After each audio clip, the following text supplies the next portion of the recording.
Hello दोस्तों, आपका दृष्टि इन्फो में स्वागत है। आज 9 अक्टूबर 2020 और 9 अक्टूबर 2020 के महत्वपूर्ण करंट अफेयर की हम बात करेंगे। लेकिन उससे पहले यदि आप हमारे चैनल पर पहली बार आए हैं तो हमारे चैनल को सब्सक्राइब करना ना भूलें और बेल आइकन का बटन दबा दें, जिससे कि मेरे वीडियो का नोटिफिकेशन आपको मिलता रहे। और मेरे वीडियो को लाइक और शेयर करना ना भूलें, क्योंकि आपके एक लाइक से हमें और अधिक अच्छी वीडियो बनाने का प्रोत्साहन मिलता है। इसी के साथ दोस्तों,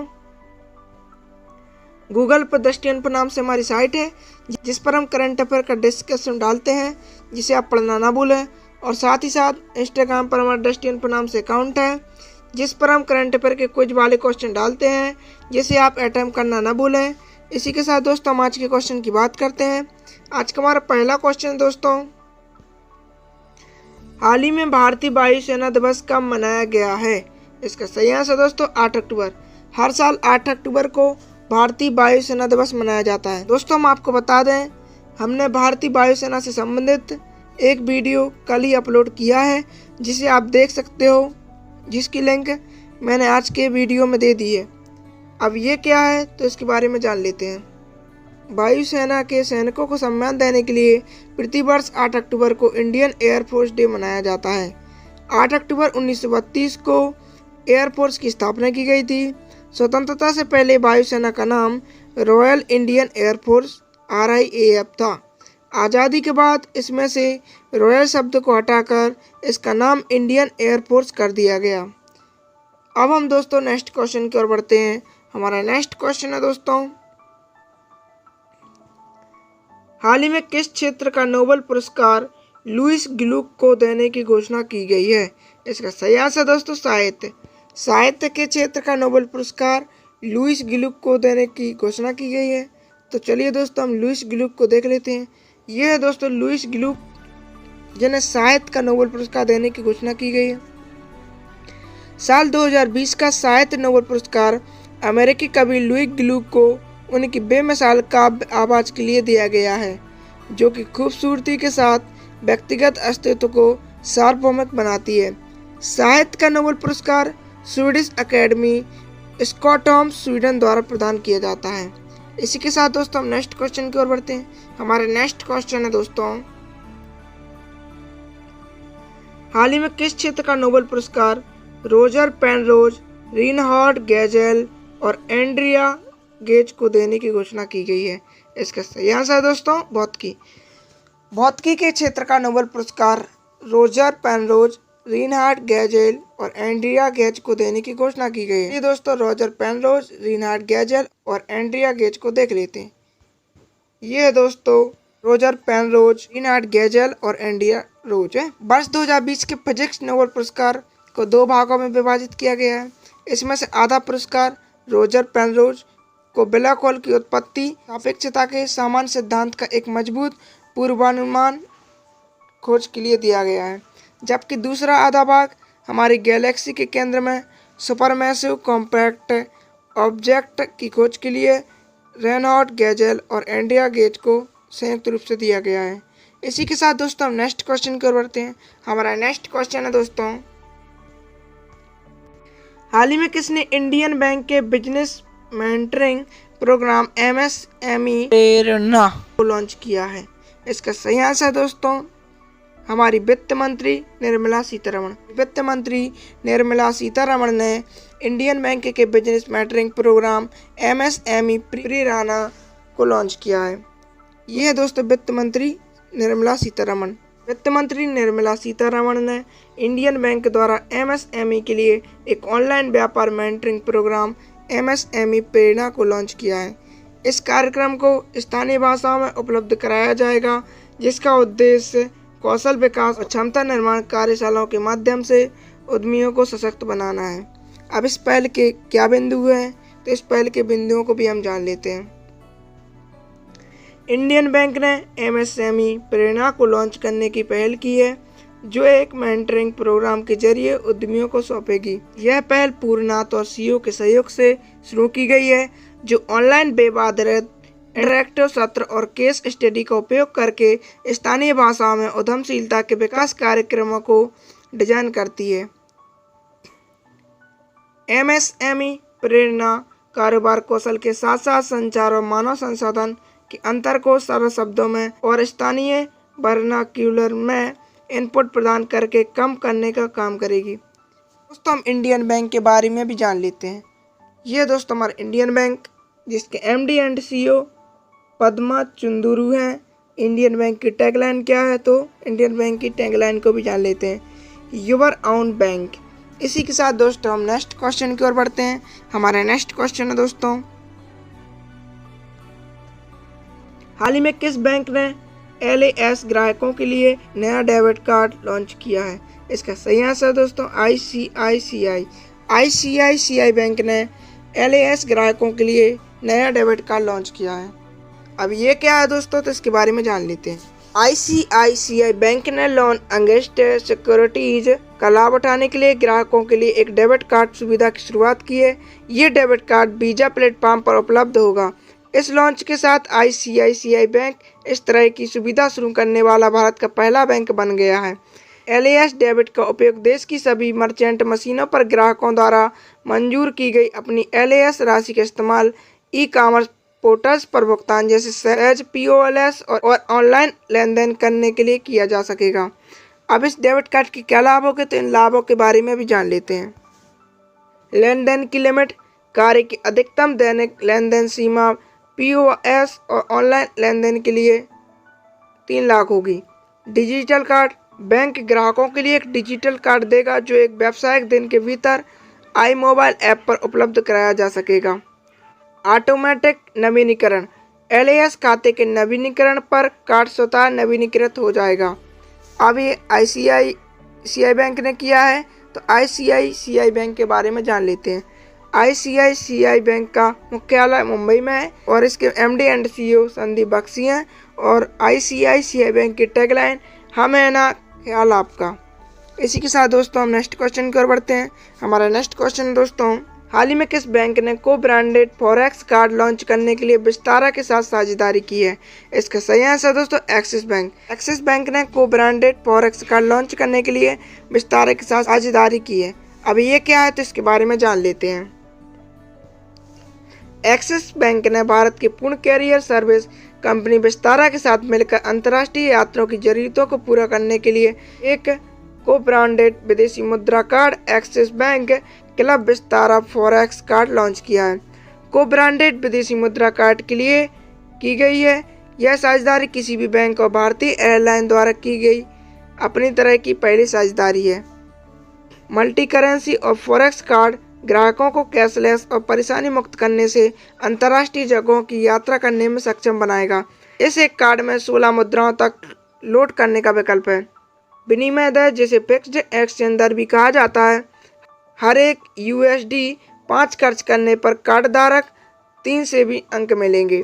साइन अप करने वाले ग्राहकों को वेलकम बोनस के रूप में 500 CB पॉइंट दिए जाएंगे। अब थोड़ा हम विस्तारा और एक्सिस बैंक के बारे में जान लेते हैं। विस्तारा, जिसका मुख्यालय गुड़गांव में है, विस्तारा के CEO लेस्ली थिंग हैं और एक्सिस बैंक का मुख्यालय मुंबई में है। एक्सिस बैंक के MD and CEO Amitabh Chaudhary हैं। इसी के साथ दोस्तों हम नेक्स्ट क्वेश्चन की ओर बढ़ते हैं। हमारा नेक्स्ट क्वेश्चन है दोस्तों, हाल ही में किस देश के प्रधानमंत्री सबा अल खालिद अल सबाह ने इस्तीफा दिया है? इसका सही आंसर दोस्तों कुवैत। कुवैत देश के प्रधानमंत्री सबा अल खालिद अल सबाह ने इस्तीफा दिया है। अब थोड़ा हम इनके बारे में जान लेते हैं। प्रधानमंत्री सबा अल खालिद अल सबाह के नेतृत्व वाली कुवैती सरकार ने नवंबर 2020 में होने वाले आगामी आम चुनाव के चलते अमीर नवाब अल अहमद अल जबर अल सबाह को अपना इस्तीफा सौंप दिया। उन्होंने 2019 में PM के रूप में कार्यभार संभाला था। अब एक कुवैत देश के, तो कुवैत के बारे में जान लेते हैं। कुवैत की राजधानी कुवैत सिटी होगी और कुवैत की मुद्रा कुवैती दिनार होगी। इसी के साथ दोस्तों हम नेक्स्ट क्वेश्चन को बढ़ते हैं। हमारा नेक्स्ट क्वेश्चन है दोस्तों, हाल ही में किस देश ने रिस्कॉन हाइपरसोनिक मिसाइल का सफलतापूर्वक परीक्षण किया है? इसका सही आंसर दोस्तों रूस। रूस देश ने रिस्कॉन हाइपरसोनिक मिसाइल का सफलतापूर्वक परीक्षण किया है। अभी ये क्या थी, तो इसके बारे में जान लेते हैं। रूस ने आर्कटिक में अपनी रिस्कॉन हाइपरसोनिक मिसाइल का सफलतापूर्वक परीक्षण किया है। इस मिसाइल को व्हाइट और रूसी आर्कटिक में एडमिरल गोर्स्कोव फ्रिगेट से लॉन्च किया गया था। मिसाइल ने 28 किलोमीटर अपनी प्रक्षेप वर्ग की अधिकतम ऊंचाई के साथ 450 किलोमीटर की दूरी तय की। यह उड़ान परीक्षण 4.5 मिनट तक चला और मिसाइल मार्च 8 पर एक हाइपरसोनिक गति तक पहुंच गई। यह मिसाइल एक scramjet powered antiship hypersonic cruise missile है। अब ये रूस की है, तो रूस के बारे में जान लेते हैं। दोस्तों, ये रूस के राष्ट्रपति व्लादिमीर पुतिन है, रूस की राजधानी मॉस्को है और रूसी मुद्रा रूसी रूबेल है। इसी के साथ दोस्तों हम नेक्स्ट क्वेश्चन की ओर बढ़ते हैं।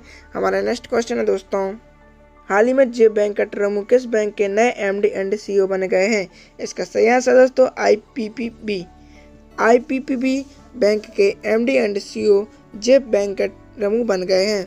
अब ये क्या है, तो इसके बारे में जान लेते हैं।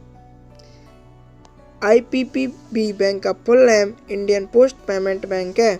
अब जे वेंकटरमू को इंडियन पोस्ट पेमेंट बैंक का एमडी एंड सीईओ बनाया गया है, तो इनके बारे में जानते हैं।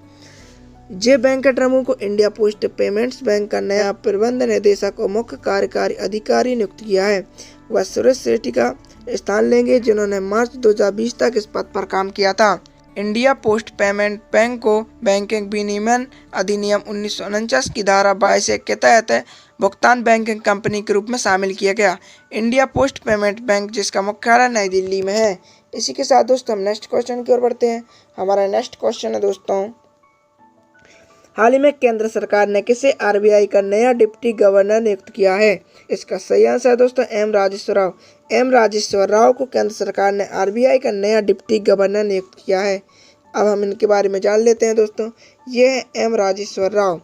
केंद्र सरकार ने 7 अक्टूबर 2020 को एम राजेश्वर राव को भारतीय रिजर्व बैंक का नया डिप्टी गवर्नर नियुक्त किया है। इससे पहले एम राजेश्वर राव आरबीआई में कार्यकारी निदेशक के तौर पर कार्यरत थे। वह केंद्रीय बैंक के चौथे डिप्टी गवर्नर के रूप में एन.एस. विश्वनाथन की जगह ले गए। एन.एस. विश्वनाथन ने स्वास्थ्य कारणों का हवाला देते हुए जून में अपना कार्यकाल पूरा होने से पहले मार्च 2020 में पद से इस्तीफा दे दिया था। वर्तमान में रिजर्व बैंक के 4 डिप्टी गवर्नर हैं। आरबीआई के अन्य 3 deputy governor MD. Patra, BP. Kanungo, MK. Jain है और चौथे deputy governor M Rajeshwar Rao खुद ही बन गए हैं।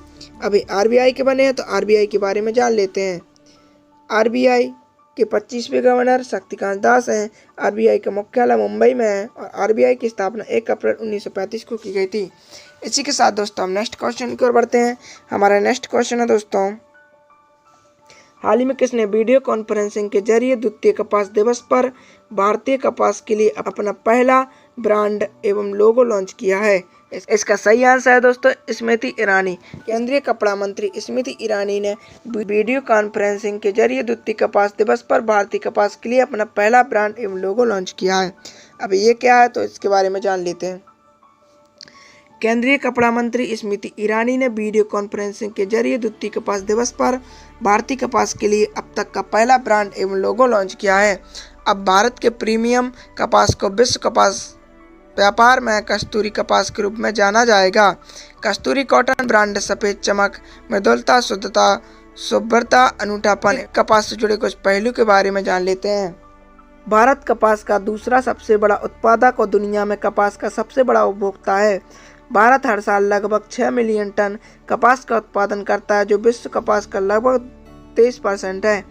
भारत विश्व की कुल जैविक कपास उपज के लगभग 51% का उत्पादन करता है, जो वैधता की दिशा में भारत के प्रयासों को प्रदर्शित करता है। इसी के साथ दोस्तों हम नेक्स्ट क्वेश्चन की ओर बढ़ते हैं। हमारा नेक्स्ट क्वेश्चन है दोस्तों, हाल ही में किस राज्य सरकार ने डिजिटल सेवा सेतु कार्यक्रम की शुरुआत की है? इसका सही आंसर दोस्तों गुजरात राज्य सरकार ने डिजिटल सेवा सेतु कार्यक्रम की शुरुआत की है। अब हम इसके बारे में जान लेते हैं। गुजरात सरकार ने राज्य के ग्रामीण क्षेत्रों में सार्वजनिक कल्याण करने की दिशा में प्रौद्योगिकी का अधिकतम उपयोग सुनिश्चित करने के लिए डिजिटल सेवा सेतु कार्यक्रम शुरू करने की घोषणा की है। इस कार्यक्रम की शुरुआत केंद्र की भारत नेट परियोजना के तहत की गई है। अब ये क्या है दोस्तों, तो इसके बारे में डिटेल में जानते हैं। डिजिटल सेवा सेतु कार्यक्रम के अंतर्गत राज्य की सभी 14,000 ग्राम पंचायतों में ऑप्टिकल फाइबर नेटवर्क के माध्यम से ग्राम पंचायतों को जोड़ने के लिए जन कल्याण सेवाएं उपलब्ध कराई जाएंगी। प्रत्येक ग्राम पंचायत को ई ग्राम कार्यालय मिलेगा, ताकि ग्रामीणों को तालुका या जिला स्तर के कार्यालयों में जाना न पड़े। सभी ग्राम पंचायतों को गांधीनगर के स्टेट डेटा केंद्र से जोड़ा जाएगा। कार्यक्रम के तहत प्रारंभ में ग्रामीणों को राशन कार्ड, विधवा, मूल्यवास, जाति, वरिष्ठ नागरिक, भाषा आधारित अल्पसंख्यक, धार्मिक आधारित अल्पसंख्यक, अस्थायी आय प्रमाण पत्र जैसी सुविधाओं की पेशकश की जाएगी। अब एक गुजरात में की जाएगी, तो गुजरात राज्य के बारे में जान लेते हैं। ये दोस्तों गुजरात, जिसकी राजधानी गांधीनगर है, गुजरात के मुख्यमंत्री विजय रूपाणी है और गुजरात के राज्यपाल आचार्य देवव्रत है। इसी के साथ दोस्तों आज के हमारे करंट अफेयर के क्वेश्चन समाप्त होते हैं। हम कल के क्वेश्चन की बात कर लेते हैं। कल हमने प्रश्न किया था दोस्तों, हाल ही में कौन सा देश अंतरिक्ष में अपना पहला एस्टेरॉयड माइनिंग रोबोट भेजेगा? इसका सही आंसर था दोस्तों चीन। चीन देश अंतरिक्ष में अपना पहला एस्टेरॉयड माइनिंग रोबोट भेजेगा। इसी के साथ दोस्तों हम आज के क्वेश्चन की बात कर लेते हैं। हाल ही में BCAS के नए महानिदेशक के रूप में कौन नियुक्त किए गए हैं? यहाँ पर 4 ऑप्शन दिए हुए हैं दोस्तों और आपको इसका आंसर हमारे वीडियो के कमेंट बॉक्स में बताना है। इसी के साथ दोस्तों यदि आप हमारे चैनल पर पहली बार आए हैं तो हमारे चैनल को सब्सक्राइब करना ना भूलें और बेल आइकन का बटन दबा दें, जिससे कि मेरे वीडियो का नोटिफिकेशन आपको मिलता रहे। और मेरे वीडियो को लाइक और शेयर करना ना भूलें, क्योंकि आपके एक लाइक से हमें और अधिक अच्छी वीडियो बनाने का प्रोत्साहन मिलता है। इसी के साथ दोस्तों गूगल पर दृष्टि उन्फो नाम से हमारी साइट है, जिस पर हम करंट अफेयर का डिस्क्रिप्शन डालते हैं, जिसे आप पढ़ना ना भूलें। और साथ ही साथ इंस्टाग्राम पर हमारा दृष्टि उन्फो नाम से अकाउंट है, जिस पर हम करंट अफेयर के कुछ वाले क्वेश्चन डालते हैं, जिसे आप अटेम्प्ट करना ना भूलें। यदि आपको किसी क्वेश्चन में प्रॉब्लम या परेशानी जाती है तो आप हमारी जीमेल help@drishtiinfo पर मेल कर सकते हैं या फिर आप हमसे व्हाट्सएप कॉन्टेक्ट कर सकते हैं। ये सभी जानकारियाँ मैंने अपने डिस्क्रिप्शन में दे दी हैं।